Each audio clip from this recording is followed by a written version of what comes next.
తేదీ ముస్లింలకు రెండవ చీకటి రోజుగా అభివర్ణించారు Anjuman committees chairman MS Salim.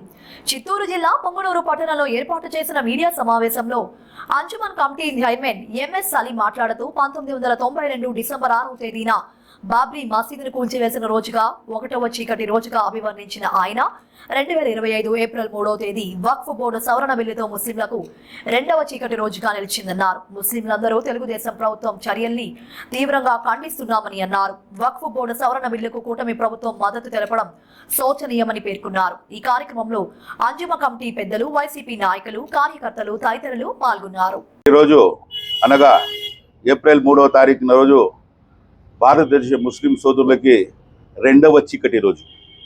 మొదటి చీకటి రోజు 1992 డిసెంబర్ 6వ తారీఖు నాడు.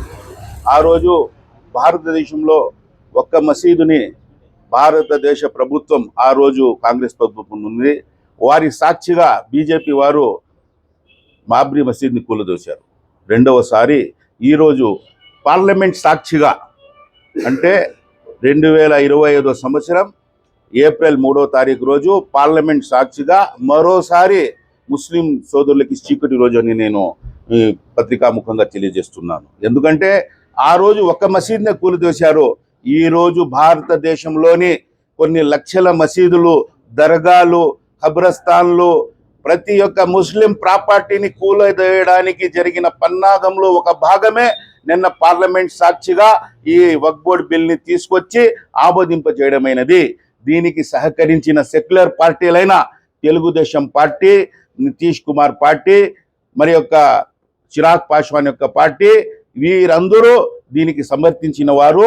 వీళ్ళు కూడా ఎలా కాంగ్రెస్ ప్రభుత్వం మైనార్టీ మనసుల్లో నుంచి 92వ సంవత్సరం నుంచి బయట వెళ్ళిపోయిందో, ఈరోజు భారతదేశంలోని అన్ని ముస్లిం సోదరుల మనసులో నుంచి తెలుగుదేశం పార్టీ ఇక ఉండదు, ఉండబోదు. ఎందుకంటే పార్లమెంట్ సాక్షిగా మైనార్టీలకి ద్రోహం చేసిన ఘనత చంద్రబాబు నాయుడు గారిది. ఇది అందరూ చూశారు.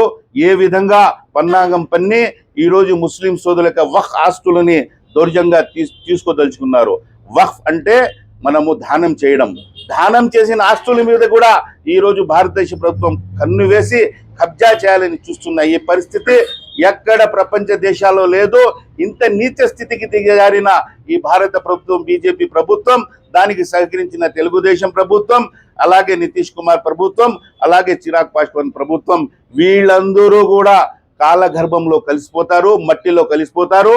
ఇదే మాట ఏ పార్టీ అయినా ఇలా కొన్ని కులాలకి, కొన్ని మతాలకి కాల రాయాలి, వీళ్ళని కాలగర్భంలో కలిసేలా చేయాలని ఆలోచించే ప్రతి ఒక్క పార్టీ కూడా వాళ్లే కాలగర్భంలో కలుస్తారని ఈరోజు మేము పత్రికాముఖంగా ముస్లిం సోదరులందరూ మేము తెలియజేసుకుంటూ, ఇక మీదట ముస్లిం సోదరుల మనసులో తెలుగుదేశం పార్టీ అనేది ఉండదు, ఉండబోదు.